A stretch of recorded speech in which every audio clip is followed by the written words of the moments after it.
Good evening students. இப்போ நம்ம பார்க்குற சம் பார்த்தோம் அப்படின்னா, இது வந்து நம்ம ஆல்ரெடி ஃபஸ்ட்டு வந்து ஃபிஃபோ மெத்தட் பார்த்தோம். இப்போ நம்ம பார்க்குறது லிஃபோ மெத்தட். ஓகேவா?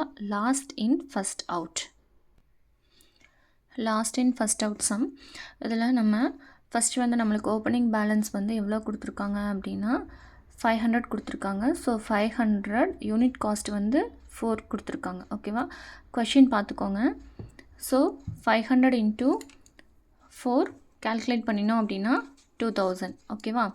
நெக்ஸ்ட்டு பார்த்தோன்னா ஜான்வரி 4 வந்து இஷ்யூ பண்ணியிருக்காங்க. ஜான்வரி 4 இஷ்யூ பண்ணினால நம்ம எவ்வளோ இஷ்யூ பண்ணியிருக்காங்க அப்படின்னா 200 இஷ்யூ பண்ணியிருக்காங்க. ஸோ 200 லாஸ்ட்டாக வந்து நம்ம ஓப்பனிங் பேலன்ஸோட காஸ்ட் தான் எடுத்துக்கணும். So 200 into 4 800. ஓகேவா? நெக்ஸ்ட்டு இப்போ 500 டோட்டல் பேலன்ஸில் இருந்த 500லேருந்து 200 எடுத்து இஷ்யூ பண்ணியிருக்காங்க. ஸோ இங்கே 300 எப்படி வந்துச்சுன்னா 500 மைனஸ் 200 அதனுடைய பேலன்ஸ் தான் 300. ஸோ 300ஐயும் நம்ம அதே வந்து யூனிட் காஸ்ட்டில் தான் கேல்குலேட் பண்ணி எழுதியிருக்கோம். அப்படியே சேம் காஸ்ட், எந்த சேஞ்சஸும் இல்லை. ஓகே, நெக்ஸ்ட்டு பார்த்தோம் அப்படின்னா ஜான்வரி 5ல் ரிசீவ் பண்ணியிருக்காங்க. ஓகேவா? ரிசீவ் பண்ணியிருக்காங்க அப்படின்னா எவ்வளோ ரிசீவ் பண்ணியிருக்காங்க? 200 யூனிட்ஸ் ரிசீவ் பண்ணியிருக்காங்க. அதனுடைய யூனிட் காஸ்ட் வந்து 4.25 புக்லேயே கொடுத்துருக்காங்க. ஸோ 200 இன்ட்டு 4.25 கால்குலேட் பண்ணோம் அப்படின்னா 815 கிடைக்கும். ஓகேவா? ஸோ ரிசீவ் பண்ணியிருக்காங்க. அதுக்கு நம்ம அதுக்கு நமக்கு எந்த வேலையுமே இல்லை. ஸோ ஆல்ரெடி இருந்த 300 இங்கே நம்ம எழுதியிருக்கோம். இந்த 200 ரிசீவ் பண்ணியிருக்கோம். ஸோ இந்த 200க்கு எந்த வேலையும் இல்லாதனால எகைன் அந்த 200 இங்கே நம்ம எழுதியிருக்கோம். ஓகேவா? இப்போ இந்த கான்செப்ட் வரைக்கும் கிளியராக இருக்கீங்களா? தென் நெக்ஸ்ட்டு பார்த்தோம் அப்படின்னா ஜான்வரி 10 வந்து இஷ்யூ தான் பண்ணியிருக்காங்க. ஓகேவா? ஜான்வரி 10 வந்து எவ்வளோ இஷ்யூ பண்ணியிருக்காங்க அப்படின்னா ஜான்வரி 10 வந்து பார்த்திங்கன்னா இங்கே பாருங்கள், ஜான்வரி 10 வந்து 400 இஷ்யூ பண்ணியிருக்காங்க. ஓகேவா? ஸோ 400 நம்ம வந்து 200 பிரித்து எழுதியிருக்கோம். எப்படி 200 பிரித்து எழுதியிருக்கோம் அப்படின்னா இது என்ன மெத்தட் நம்ம பார்த்தோம்? லிஃபோ மெத்தட். ஓகேவா? ஃபஸ்ட் இன் ஃபஸ்ட் அவுட்னா இதிலேருந்து மேலேருந்து கீழே வந்திருப்போம். இப்போ லாஸ்ட் இன் ஃபஸ்ட் அவுட்னால கீழே இருந்து தான் மேலே பண்ணும். ஓகேவா? லாஸ்ட்டாக என்ன நம்ம வந்து இருக்கோ அதுலேருந்து தான் நம்ம கேல்குலேட் பண்ணிக்கணும். ஓகே, இப்போ லாஸ்ட்டாக நம்மளுக்கு 200 இருக்கா, நம்மளுக்கு வந்து இஷ்யூ எவ்வளோ பண்ணியிருக்காங்க? 400 பண்ணியிருக்காங்க. ஸோ 400க்கு இதிலேருந்து, ஏன்னா இங்கே 200 தான் இருக்குது, ஸோ நம்ம 200 தான் எடுத்துக்கணும். ஸோ இந்த 200 இன்ட்டு 4.25, ஸோ அந்த 200ம் 4.25 தான் இங்கே போட்டிருக்கோம். ஓகேவா? இப்போ 400 நான் காமிச்சேன் இல்லையா? ஜான்வரி 10 வந்து 400 இஷ்யூ பண்ணியிருக்காங்க. ஸோ 200 எழுதிட்டோம். பேலன்ஸ் 200 எழுதணும் அப்படின்னா இதுக்கு முன்னாடி இருக்கு இல்லையா 300, ஸோ அந்த 300ல் இருந்து தான் 200 எடுத்துக்கணும். ஓகே, ஸோ அப்போ 300ல் எவ்வளோ யூனிட் காஸ்ட் கொடுத்துருக்காங்களோ அந்த யூனிட் காஸ்ட்டை அதே யூனிட் காஸ்ட்டை எடுத்துக்கணும். ஓகே, ஸோ 200 இன்ட்டு 4 போட்டோம் அப்படின்னா 800 வரும். ஓகேவா? இப்போ 300ல் 200 இங்கே கொடுத்துட்டோம். பேலன்ஸ் எவ்வளோ இருக்கும்? 100 இருக்கும். ஸோ 100 அப்படியே போட்டுக்கிறோம். அதனுடைய யூனிட் காஸ்ட் எந்த சேஞ்சஸும் இல்லை. ஸோ அதே யூனிட் காஸ்ட் ரேட்டு தான் நம்ம இங்கே போட்டுக்கிறோம். ஓகே, இது வரைக்கும் கிளியரா? ஓகே, நெக்ஸ்ட்டு வந்து ஜான்வரி 12ல் 150 யூனிட்ஸ் வந்து ரிசீவ் பண்ணியிருக்காங்க. ஓகேவா?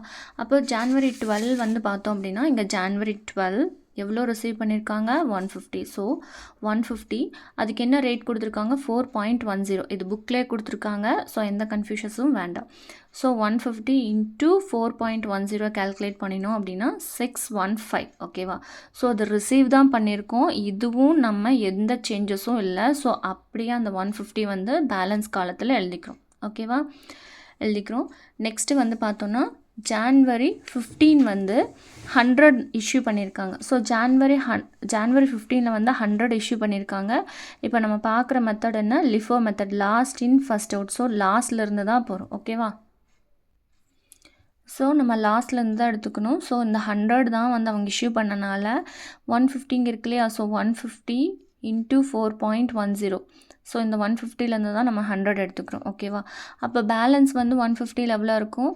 150ல் 100 கொடுத்துட்டோம் அப்படின்னா பேலன்ஸ் 50 இருக்கும் இல்லையா? ஸோ அந்த 50 தான் இங்கே போட்டிருக்கோம். அப்போ ஆல்ரெடி இருந்த 100 நம்ம கீழே இருந்தால் மேலே போகிறோம். ஸோ 150லேருந்து 50 இங்கே போட்டோம். இந்த 100 தான் இந்த 100. ஓகேவா? ஸோ இதனுடைய யூனிட் காஸ்ட் அப்படியே கேல்குலேஷன் பண்ணி எழுதிட்டோம். ஓகேவா? நெக்ஸ்ட் டேட் வந்து பார்த்தோன்னா ஜான்வரி 19 இஷ்யூ பண்ணியிருக்காங்க. ஓகேவா? ஜான்வரி 19 வந்து 100 யூனிட்ஸ் வந்து இஷ்யூ பண்ணியிருக்காங்க. ஸோ ஜான்வரி 19ல் 100 இஷ்யூ பண்ணியிருக்காங்க அப்படின்னா நம்ம லாஸ்ட்லேருந்து தான் போகணும்னு சொல்லியிருக்கேன் இல்லையா. ஸோ இந்த 15 4.10 இந்த 15 தான் அப்படியே எழுதிக்கிறோம். அப்போ 100க்கு 15 எடுத்துட்டோம். இன்னும் பேலன்ஸ் ஒரு 50 எடுக்கணும் இல்லையா. ஸோ அந்த 50 வந்து ப்ரீவியஸாக இருக்க அந்த 50ல் எடுத்துக்கிறோம். ஸோ எதுக்கு நேராக அந்த யூனிட் காஸ்ட், எந்த குவான்டிட்டிக்கு நேராக யூனிட் காஸ்ட் இருக்கோ அந்த யூனிட் காஸ்ட் தான் எடுத்துக்கணும், மாற்றி எடுத்துடக்கூடாது. ஓகேவா. இந்த 50க்கு வந்து 4.10, 100ல் 50 போயிடுச்சு, பேலன்ஸ் 50க்கு 50, இதில் வந்து 4, இந்த 4 எடுத்துருக்கோம். ஸோ அதனால் 15 × 4 200. ஓகேவா, போட்டுட்டோம்.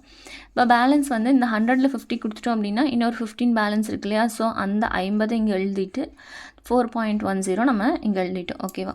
நெக்ஸ்ட்டு பார்த்தோன்னா ஜான்வரி 20th வந்து 300 யூனிட்ஸ். ஸோ என்ன பண்ணியிருக்காங்க, ரிசீவ் பண்ணியிருக்காங்க. ஸோ ஜான்வரி 20ல் 300 யூனிட்ஸ் ரிசீவ் பண்ணியிருக்காங்க.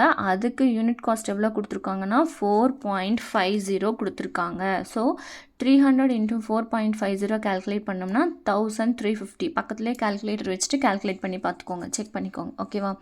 ஸோ ரிசீவ் பண்ணனால இதுக்கு நமக்கு எந்த வேலையும் இல்லை. ஸோ அந்த அமௌண்ட்டை அப்படியே தூக்கி பேலன்ஸ் காலமில் எழுதிக்கிறோம். ஓகேவா.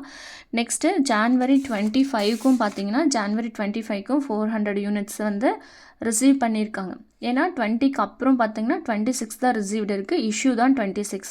ஸோ அடுத்தடுத்த டேட்டுக்கே தான் நம்ம எடுத்துகிட்ருக்கணும். ஓகேவா. அப்போது ஜான்வரி 25க்கு வந்து 400 யூனிட்ஸு, யூனிட் காஸ்ட் எவ்வளோ கொடுத்துருக்காங்க 4. ஸோ 400 × 4 1600. ஓகேவா. இதுவும் நம்ம ரிசீவ் தான் பண்ணியிருக்கோம். ஸோ எந்த சேஞ்சஸும் இல்லை. ஸோ அந்த 400 அப்படியே நம்ம இங்கே பேலன்ஸ் காலமில் எழுதிக்கிறோம். ஓகேவா. நெக்ஸ்ட்டு 26க்கு, நெக்ஸ்ட்டு 26 and 30. ஓகேவா. 26க்கும் 30க்கும் இஷ்யூ தான் பண்ணியிருக்காங்க. அப்போ 26க்கு 200 யூனிட்ஸ், 26க்கு வந்து 200 யூனிட்ஸ் வந்து இஷ்யூ பண்ணியிருக்காங்க. அது நம்ம லாஸ்ட் இன் ஃபஸ்ட் அவுட்டில் தான் போகிறோம். ஓகேவா. ஸோ இந்த 200 வந்து இந்த லாஸ்ட் பேலன்ஸ் அமௌண்ட்லேருந்து தான் எடுத்துக்கணும். ஸோ 200 வந்து இந்த 400லேருந்து எடுத்துக்கிறோம். 400லேருந்து 200 எடுத்தோன்னா 4 இந்த யூனிட் காஸ்ட்லேருந்து தான். ஸோ 200 × 4 நம்ம இங்கே எழுதியிருக்கோம். ஓகேவா. அப்போது இதில் 400லேருந்து 200 போனால் பேலன்ஸ் 200 இருக்கும் இல்லையா, அந்த 200 தான் இது. 300 நம்ம டச் பண்ணவே இல்லை. ஸோ அதே 300, 50யும் நம்ம டச் பண்ணவே இல்லை. ஸோ சேம் அமௌண்ட் வந்து யூனிட் காஸ்ட் குவான்டிட்டி என்ன அப்படியே நம்ம எழுதியிருக்கோம். ஓகேவா. நெக்ஸ்ட்டு ஜான்வரி 13க்கும் இஷ்யூ தான் பண்ணியிருக்காங்க. So 250 issue. ஸோ 250 இஷ்யூ பண்ணனால நம்ம என்ன பண்ணோம், லிஃபோ மெத்தட்னா கீழே இருந்து தான் மேலே போகிறோம். ஸோ 250க்கு ஃபஸ்ட்டு இந்த 200 அப்படியே எடுத்து எழுதிக்கிறோம், அதுக்கு உண்டான யூனிட் காஸ்ட். ஓகேவா. இந்த 300 இன்னொரு 50 எடுக்கணும் இல்லையா 250க்கு. ஆமாம், அந்த 300லேருந்து தான் 50 எடுக்கணும். ஸோ அந்த 300லேருந்து 50 போச்சு அப்படின்னா பேலன்ஸ் எவ்வளோ 250. ஸோ 250, அந்த 50 டச் பண்ணவே இல்லை, அந்த 50. ஓகேவா. இவ்வளோ தான் லிஃபோ மெத்தட். தேங்க்யூ.